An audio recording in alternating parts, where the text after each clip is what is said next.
My apologies for keeping you waiting, everyone. We're just waiting on Minister Hipkins to arrive. Good afternoon. Cabinet met today and discussed the horrific homicide that occurred last week in Sandringham. I've spoken already about the profound sadness and anger at the loss of Janak Patel. I want to thank the police for their speedy investigation and apprehension of 3 individuals, aged 32, 46 and 36, connected to the robbery and murder. Given the matter is before the courts, I can't say much more at this time, other than to acknowledge how important it is that justice is done. But we also need to continue to do all we can to prevent crimes being committed against workers and shop owners.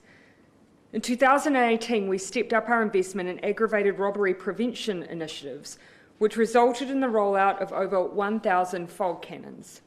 Previously, the initiative set up by the last government, following an increase in aggravated robberies in 2016, had a much more narrow scope. We know these installations have made a difference. But in that time, we've now seen ram raids increase. In May, we established a $6 million crime prevention fund managed by police to install bollards or other protection structures in front of businesses being targeted by ram raids. More than 100 shops have had installations approved, with 431 security measures underway, including 93 fog cannons, 78 security sirens, 57 alarms, 63 CCTV systems, 43 sets of bollards, and 36 roller doors. At the same time, we also see a concerted effort by police to bring the perpetrators of these crimes to justice, and that is having an impact. This year, there have been 517 ram raids. In response, there have been 360 prosecutions and 145 youth referrals. This will be part one of the reasons why, so far this month, we've seen a decrease in ram raids from the high point in August to 13 this month thus far. But over the last few weeks, Cabinet has been looking at how we can better support businesses and has signed off today an additional package to continue to tackle retail crime. This includes 1, a new $4 million fund to support local council crime prevention programs to be matched dollar for dollar with councils themselves. 2, expanding the $6 million retail crime prevention fund to include aggravated robberies committed during the past 12 months. 3, a $4,000 subsidy for all small shops and dairies to install a fog cannon if they choose, not just those who have been the victim of a crime. We've been working with councils over the past month, including meeting with mayors to find out from them what will help prevent the kinds of crimes we've been seeing in their communities.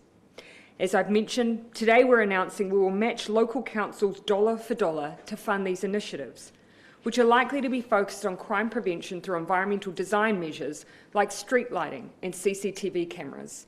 I've heard from local businesses about their desire to see an increase in these kinds of resources to reduce crime. Unfortunately, it's often taken huge time and expense. That's why we have been talking with councils about what more we can do to support these initiatives. We've been working alongside, in particular, Mayor Paula Southgate, who put this idea to us, and $1 million of the fund will go towards these kinds of measures in Hamilton. $2 million of the fund will match Auckland Council dollar for dollar, and $1 million will do the same across councils in the Bay of Plenty region. We have targeted those areas that have experienced a particular spike in retail crime. I expect councils will already be investing in these areas, and this fund will supplement those efforts. We will also expand the criteria for the Retail Crime Prevention Fund. This fund was designed to support ram-raided businesses, given the increases we saw in this area, but we also want to ensure we prioritise support for those businesses who have experienced an aggravated robbery in the past year. But we also don't want to wait for small businesses who feel vulnerable to have a crime committed before they can install what is one of the best preventative measures we have. That's why a subsidy of $4,000 will be available to small retailers who wish to install a fog cannon. They'll be able to go through an authorised supplier list mean they'll not have to pay for the full cost up front. Further details around the parameters of this program will be provided over the coming week. This will be the first time the Fog Cannon and Ram Raid funds have operated at the same time. We are aware of supply chain issues, but despite that, I'm advised that police have been successful in ordering an extra 455 fog cannons, which are expected to arrive before Christmas. This adds to the 270 that are currently in the country and have been allocated to affected shops. We're advised that these constraints are in part due to the global demand for fog cannons. It appears that New Zealand is not alone in the current experience we are having. Finally, we also continue with the work we are doing with young offenders and their families. Evidence shows that what we are doing is working, with around half of the most serious and repeat young offenders that were identified and targeted through the Better Pathways package now back in education or training. Reoffending amongst this cohort has also reduced. As ministers, we've also gone over all the tools available to deal with young offenders in these areas. There are many, including the use of the courts. We're concerned by reports that not all of these tools are being accessed where the public might expect, and continue to actively look at ways to resolve this issue. To conclude, the extra initiatives we're announcing today make up the most significant crime prevention financial package in recent memory. But one of the most important things we can also do is to continue to support the police. We've grown our police force to its largest level in our country's history, with over 1,600 police over and above attrition, added since 2017, a turnaround from the declining numbers we inherited. Every year since taking office, we've also increased the policing budget, including by a record 16% in the 2019-2020 year. This compares to 2 years of frozen budgets under National and other years that saw increases between just 1 and 2%. We must continue to ensure that any debate on crime is based on fact, evidence, investment and change. I am committed to that. Minister Hipkins and I are now happy to take your questions. You've spoken about the reasons for delays in there, but how quickly are retailers going to be able to practically access some of these things? Because you see that outcry of anger on the streets over the weekend and today. They want that now. Let's be clear, we won't be able to do this overnight. There is a supply constraint. By putting this initiative out there, though, we do expect that the business community who provide these services will be able to ramp up their delivery. That won't happen immediately, but the businesses will be able to access the subsidy as soon as the businesses are able to install the fog cannons for them. Has the government been too slow to act on recognising the extent of this problem? Now, as I've said, since we've come into office, we've rolled out 1,000 of these already in store. We've also put in place a specific program to not just put in place fog cannons, but other preventative measures for businesses. What we're doing today is now vastly expanding who can access that. Any small business, basically, who feels vulnerable and fits that definition of a small business will be able to access a fog cannon through an authorised supplier list. That removes a lot of the barriers to access. One point as we've continued to make, though, there is a global issue with access to these pieces of kit, because this appears to be an issue that not just New Zealand is facing. Yeah, we've got enough time to keep spanning around. There's a lot of politicking around this issue. Do the stats bear out this problem to be as big as what it seems, or is it just that now there's a lot of emotion around it as well? Look, the first thing I'd say, it is understandable that right now there is a huge amount of emotion. And it is true that we have seen a spike of particular activity around retail crime. What is not true is to say that we've seen this escalation across all types of criminal activity, or that we've seen a general across-the-board increase in youth crime. 92% of retail offending is committed by adults. Aggravated robberies across some of these different types is actually less than it was 5 years ago. So we have a particular problem that we are going in and targeting hard. It took a death for the government to act today, though. So I disagree. You disagree? Absolutely. So the council. You weren't too slow. The council funding that we have announced today was put before Cabinet prior to this death. We're announcing it today. The youth initiatives were announced and put in place prior to today. In fact, one of the very meetings that we had around what more we could do on youth offending was held last Wednesday. We've continued to look at this issue as we have seen what is happening in our communities. We continue to announce as we work up additional proposals, because we do see the issues and we know we need to respond. There were hundreds of people outside your electorate office today. Why did you choose not to make an appearance? I was obviously chairing Cabinet and working through additional initiatives that we can put in place to respond to the requests we've had from the community to make sure that we do everything we can to keep them safe. What we announced today is all about that. The resounding message that was being heard from those protesters was enough is enough. Is it enough? Again, our job as government is to make sure that we do all we can to keep our small business owners and operators and workers safe. What we're announcing today is focused squarely on that. What is your message to those people who were outside today? Outside your office in particular, what's your message? I've spoken directly to some of those business owners and operators. I hear what they're telling us about the spike they've seen, and we can see it in particular parts of retail crime. That's what these initiatives are focused on. For the first time in New Zealand's history, we have now a regime that means if you're a small business owner that feels vulnerable to these kinds of issues, that even if you haven't experienced them, you'll be able to get a significant amount of support from the government to put in preventative measures. And in terms of today's package, what does success look like? Ultimately, our goal is to make sure people feel safe at work. No one should go to their place of work feeling that they are vulnerable to senseless violence and crime. This is one part of what we can continue to do to make sure that people can go to work safely. Last week you were looking for answers around why the Sandra and Dairy didn't have these protections.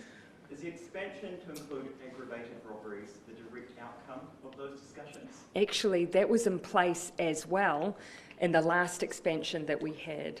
So I talked a little bit about this morning. As far as we're able to ascertain, the dairy in question had an aggravated robbery or a robbery in 2016. At that time, the last government put in place a fog cannon initiative that was very narrow. You had to have experienced repeat offences in order to qualify. When we came into government, we expanded it significantly. In fact, by the 2019 year, if you'd experienced one aggravated robbery in the last, I believe, 12 months, you were eligible for a fog cannon. 3 years had passed, though, since that particular dairy had experienced that kind of event. So as far as I can ascertain, they have fallen between two programs. That's as far as I can ascertain. What we are doing today removes that, because now we have available a subsidy that says regardless of whether you have experienced crime or violence, you will be able to access this preventative measure and this subsidy from government. Have any Labour MPs met with the protesters today? I couldn't tell you that with any certainty, forgive me. After Cabinet, we've come straight into preparing for this and then speaking with you. Back by the depth of feeling, though, I mean, there was huge numbers today. Was that surprising to you? Not necessarily. This is about the safety of community. This is about the ability of people to go to work and feel safe. I absolutely understand the strength of feeling around that. But this package today is about responding to that. I also do want to make sure that people have access to the facts and evidence that exist around criminal activity currently in New Zealand. Yes, we have had a spike in particular retail crime, but it is not as claimed across the board as some may have claimed. Regardless, one is one too many, and that is why we will continue to do all we can. Was retail crime a blind spot for this government, though? No. And again, as I say, when we came into office, we did not reduce any sentences around this area. We did not reduce our activity in this area. We increased it with the largest number of police on record, 1,600 more on the front line. We have $500 million in the last budget alone that have gone to police and resourcing. And we've widened the eligibility to fog cannons in particular significantly. We have increased, not decreased, what we've done in all of these areas. How worried are you, though, politically about how damaging this is? In my mind, this is not about politics. It's about making sure we do what works, we support our community, and we ensure people feel safe. I think we would be better off if we're all able to make sure we focus on fixing the problem rather than the politics of the problem. Have you spoken to Retail NZ and directly to retailers about what they would like and what has the message been? I've spoken to business associations particularly. I know ministers had broader conversations. I haven't spoken to Retail NZ in the last week or so, but I have spoken to them previously, and the sorts of things that we're talking about are along the lines of the feedback that they have given us. And in terms of the meeting, even here, with some of the small business representatives who I've met with here in Auckland, much of what we've announced today is along the lines of what they've been asking us to do. How will something like the file cannons have helped in the Sandringham case, though, because that was obviously outside the dairy. Yeah. That's not, I guess, stopping the drivers of these Look, issues. I think here, I think at this point in time, what we are expressing is our deep, deep sorrow at what has happened in that case. No one, I think, wants to make any assumptions about what could or couldn't have happened in that case based on different actions. I think ultimately what we need to do as government is make sure that as we move forward, we support our retailers as much as we can based on the feedback we're hearing from them. But I'm very concerned about anything that could be perceived as judgment against that particular scenario. You're still preparing for a slow start in fog cannon installations. Why can't you get it done more urgently? Yeah, look, it's not that we are planning for that. It unfortunately is the reality of access to supply globally and some of the issues that where we already have, for instance, a ram raid that's occurred, you need the store fronted to be reinstated before you're able to put in place other initiatives. That means often insurers coming to the party so that glass can be up, so that roller doors can be installed and bollards put in place. Those are some of the barriers that police have been facing. It's one of the reasons I've asked ministers to reach out to the Insurance Council and make sure they're also coming to the party to help speed things up. You say you want workers to feel safe going to work, but Yeah. there have been stories in the media for months now about workers feeling fearful getting up in the morning and going to their shop. How can you say that you weren't too slow? Again, here I just reflect on what we've already done. Our increase in police numbers has been for the very fact that we want to make sure that anyone who commits these crimes is brought to justice. That's how you prevent reoffending and further victimisation. $500 million went in the last budget to support police to be able to do just that. Secondly, the Retail Crime Prevention Fund was obviously set up to directly support businesses with this particular type of offending. Police have also established the Retail Crime Prevention Unit because they saw the spike and they've been working hard to increase prosecutions and resolve what is in some cases a network of individuals working across different areas. What we are doing today is continuing to expand based on what we're learning and from what we're hearing from businesses. Dairy owners are desperate to defend themselves. Would you ever consider something like allowing access to pepper spray? I think the focus here, and I'll have the Minister speak to this, our focus has to be keeping people safe. The concern we have is that when you get into question of arming shop owners, the advice from police is that does not make people safer. Look, there's very clear evidence from New Zealand and from around the world that where shop owners are put in a position where they have to defend themselves more, where they are more actively engaged with potential offenders, they're actually putting themselves and potentially other customers at greater risk. One of the reasons fog cannons are very effective is that they're very safe for the person who is deploying them. They do de-escalate the risk almost immediately. And the evidence of reoffending after a fog cannon has been deployed is very low. So very few businesses where a fog cannon's been deployed have been the subject of re-victimisation. So they work. That's one of the reasons why we want to see their expansion. Are you considering changing the law around youth offenders, particularly for those really young 12 and 13-year-olds? You're saying, what work is being done there? Because that's a problem. So well, actually, as I say, 92% of retail crime or suspected retail crime is committed by adults. So that is still where the vast proportion of that criminal offending is taking place across the board. We've seen particular issue, though, with some young people engaging in ram raids. And that's why we've looked at the way that the law applies from 12 all the way up to 17. Now, the point I've made today, there are tools available to the police and to Oranga Tamariki. You can take either a care and protection route if the child is particularly young, or you're also able to access the courts because these crimes do attract significant penalties. It's 10 years for a burglary, 14 for an aggravated robbery. So those tools are there. Our concern is they are not being used as the public, nor indeed we, would expect. So we are looking at what may need to be done to ensure that they are. Why aren't they being used? It seems to be a number of issues. In some cases, the time it takes, for instance, to go through the family court if it's a young child. In other cases, it's whether or not the repeat offence provisions are being used. We are working through those as we speak because, in our view, the tools that we have aren't always being taken up. The final point, though, 12 and 13-year-olds, I think we can all agree, if you see offending at that age, it is not just an issue with the young person. Clearly, there are issues at play with the family. It's one of the reasons we've had a program that has targeted roughly 70 young people that we believe are being engaged in this type of activity. Almost half of them are now re-engaged back in education and training as a result of that work. The fact that the system's then not being fully used as it should be, isn't that a sign that the system is failing? Not necessarily. Again, it is an area where we're continuing to work with police and justice to identify. Again, it's not the case that nothing happens. In some cases, some of the interventions may not be as swift as we like. So that's why we continue to work through. But it is not fair to say that there are no tools to deal with young people or that they cannot go through our justice system. They can. The main complaint of some of the protests today has been that police are not responding to those minor crimes like shoplifting reported through 105. Would you like to see police investigating those, every complaint before it escalates to something more serious? Well, as Minister, of course, I can't direct the police in terms of where they direct their resource, but I refute the allegation that police aren't following up on crimes that are reported to them. The introduction of 10.5 as a hotline has made the reporting of crime much easier, and therefore the proportion of crimes that are being reported to the police has gone up. On one level, I think that's encouraging because it means that police now have greater visibility of crimes which previously didn't get reported at all.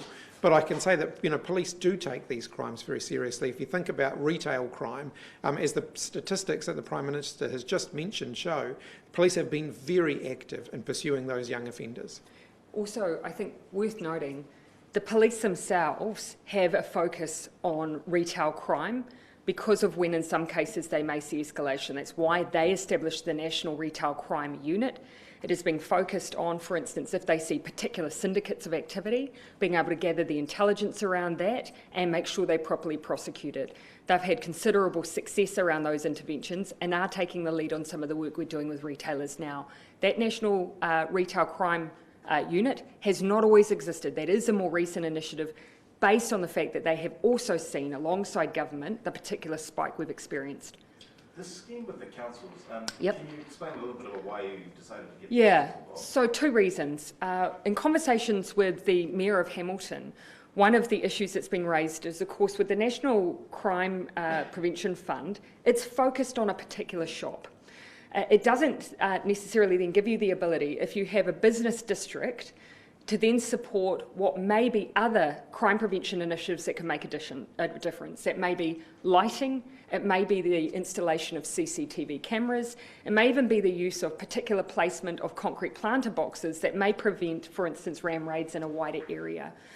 Our response to that has been a partnership with Council to say, in order to increase the scale of what they're able to do, we'll come to the party with $1 million for Hamilton, 2 for Auckland and 1 for the Bay of Plenty, to expand and scale up what they're doing in that space.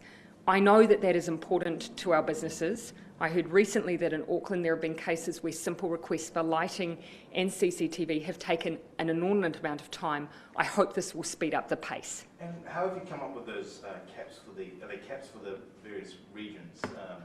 So Auckland's only double Hamilton's. Yeah, so it's based on obviously where we've seen the most activity around these issues. Keep in mind as well, so yes, Hamilton has, I believe, 14% of some of the ram raid activity nationally. Auckland obviously has a large proportion, but they also within them will also have, in some cases, larger business districts that will also have different funding streams. So look, that initial funding we've put in, we know that Hamilton has welcomed it. Mayor Brown, who I just spoke to, has also welcomed it. We believe it'll be a catalyst for some important initiatives. How many small businesses do you estimate will seek help from these new initiatives? Yeah, so we know that the number who have experienced an aggravated robbery in the last year is smaller than those who have experienced a RAM rate. So that category, that extension is relatively small from those who have had that aggravated robbery experience. For generally the access, we would be speculating on the number that may seek to install a fog cannon. At the moment, we're putting in $10 million to support that initiative, but again, it will be demand-driven. Is that thought to be enough at this stage? Or is again, the potential to go higher? Again, it will be demand-driven, and this is our initial upfront investment. Why did it take someone's death to realise your scheme was broken? Again, I just come back to the fact that we have been making implementations and changes to these programs for a number of weeks and months based on what we're seeing. 1,000 fog cannons had already been installed across those who had experienced previously aggravated burglaries. The number of those who were having that experience was much, much smaller compared to RAM raids, which is why that was where that funding was focused. Today, we're saying, if you feel vulnerable, we want you to be able to access support. Is there any update on the Three Waters entrenchment? Yeah. Yes, there is. We had a discussion as a Cabinet today around the Three Waters debate last week and entrenchment provisions. Two important points to make. The provisions themselves applied to the privatisation of water assets. Labor is very, very clear. We do not want to see, ever, the privatisation of water assets. There's a number of initiatives in the bill itself that prevent that from occurring. The Green Party put forward a proposal around entrenchment. Now, entrenchment tends to have a 75% threshold, but on this occasion, a novel 60% was put before Parliament and passed. Understandably, there have been those with a constitutional law background who have raised principal concerns around where entrenchment is used. So slightly different to the subject matter and whether it was justified, just to the principle of its use. We agree we do need to be cautious about where the principle of entrenchment. Our plan is to go back to the Business Committee, discuss where entrenchment is used more broadly and look to resolve the issue. I haven't got a final outcome for you today, but we will consider it and discuss it with other political parties. Have the Greens discussed that SOP with you before it went to the House? Oh, so did you know that was going to happen? I know there was discussion around 75%. The level of awareness, I could not tell you around the lower threshold. But that was one of the issues. That was a more novel approach to entrenchment. Again, though, coming back to the two principles, we still stand firm against the privatisation of water assets, and I'd ask that other political parties be clear on their view on that issue. Let's deal separately with the principle of entrenchment. Why not say then actually we do want to entrench this, that we do feel that strongly about water privatisation? Why are you now in this half and half position? Simply because, again, we stand firm on the issue of privatisation. We haven't resolved from that at all. There are a number of initiatives in the bill to prevent that ever from occurring. Having a political pledge from other parties would, I think, give extra confidence to the public. Here, though, we saw a more novel use of entrenchment. I do think it's right that we go back and discuss with the Parliament its use in this case. Are you surprised that National and ACT then are actually opposed to this, given one of the big criticisms of Three Waters has been concerned about privatisation? I think probably I was a bit more surprised when we originally sought political consensus to never privatise the assets. And we weren't able to receive that commitment. I'll seek it again. I think it's one way we can give public confidence. But on the principle of entrenchment, look, as a Parliament, I think it is worth us discussing how we make sure we preserve that. Are you in this mess because Parliament was doing too much in urgency? No. Some of our top legal public law academics have called this potentially dangerous precedent if it continued. I think I've probably covered an answer to that, but Would you categorise this as careless lawmaking then? no, I wouldn't. Mr Hipkins, I was leader of the House. Were you aware that this SOP was coming in? Do you think there was too much before the House last week? On answer to the second question, no. In terms of the entrenchment provision, the last I had heard, the proposal was for a 75% entrenchment, which would have failed with only Labor and the Greens supporting it. So I wasn't aware until after the fact that had been lowered to 60%. I wasn't in the House at the time that it happened. Just to be clear though, there was nothing procedurally different around the fact that political parties during a committee stage will put up their SOPs in real time. That is absolutely how within urgency and outside of urgency, amendments can occur. That is not any different to any other debate in Parliament. So just to be clear on that, what was novel was some of the thresholds that were used for entrenchment. That is not something Parliament usually has before it. So did Labour realise what it was voting for at the time then? If you weren't aware of the SOP, did you know? Again, I think to be fair, the principle of entrenchment has generally attracted a 75% threshold. Everyone in Labour was very aware of that. What would have been happening in real time is you had both an entrenchment position but a different threshold. I think, again, just to be clear, I think the important point here is that as a party we remain committed. We will never oversee the privatisation of these assets. I think it would be useful if other political parties who believe that pledge that publicly, then separately we can resolve the entrenchment issue. Do you have a preference for what you'd like to see once this goes back to committee? And I think the points that are being made by those who are observers and who have a background in constitutional law is a fair one. I think we would want to make sure that we preserve the special cases for entrenchment. That actually is a wider issue I think Parliament should give some discussion to. So you're saying you would like to see this I particular... do think that we have to seek a resolution on this issue. We remain very firm, though, on the principle that it applied to. Do you know where you think that line should be, when entrenchment? Again, I think this is actually, given it's an issue that affects all parties in Parliament and regardless of who's in government, it's something that would be worth us making sure that we do have guardrails in place for its use. Again, doesn't change our position on the issue of privatisation. When was Cabinet aware that this was a potential issue and a problem? As I just explained, often SOPs will happen in real time. I can't tell you how much notice was given on the floor on this particular SOP, but that's not something I would necessarily be aware of. Just for Minister Hipkins. Yeah, go ahead. Back on crime. Standing today, how do you describe the state of crime in New Zealand? Are we in a crisis? Look, as I've always been clear, I don't want to put a label on things that can be misleading. Ultimately, if you're the victim of crime, it's a crisis for you, regardless of what that crime is, and we should always acknowledge that. And that's why, as a government, we have been really working with the police, providing police with extra resources so that they can get out there and they can tackle crime. It's not just through the police that we're dealing with that, though. As Minister of Education, as Minister for the Public Service, I can tell you that right the way across government, we've got a whole program of work that's designed to prevent crime from happening in the first place. I would far rather that police were responding to fewer criminal events rather than having to respond to the number that they do. And so, this is a fairly comprehensive program of work that we've got. But I'm not going to put a slogan around it. I think it's far more important that we actually get underneath the causes, we make sure we're dealing with those, and that we provide effective support to those who have been the victims.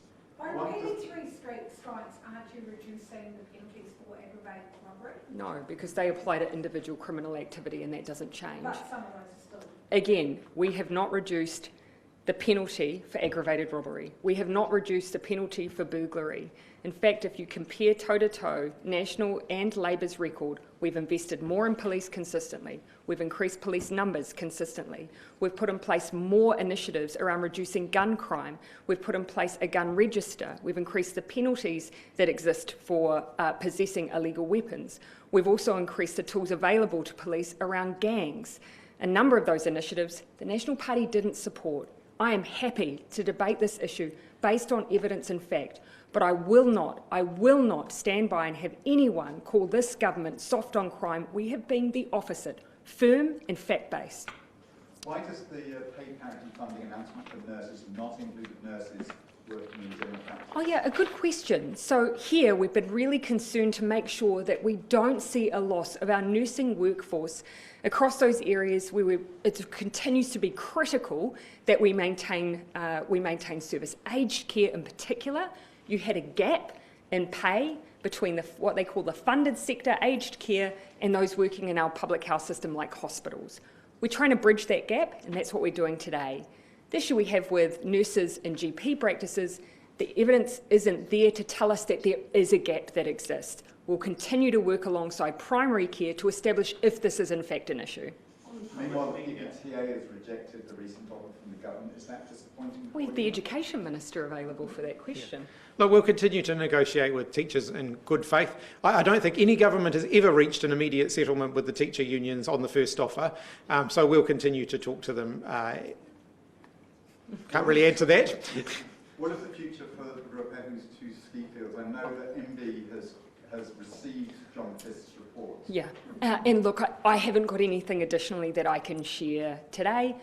Our focus, of course, is an outcome where, as best as we're able, we see, regardless of what happens, that people continue to be employed and we continue to see economic development in the region. So that's our focus, but there are a number of different ways that that outcome can be reached. On public media, did Simon Bridges approach the Ministry of Culture seeking a directorship of Aotearoa New Zealand public media?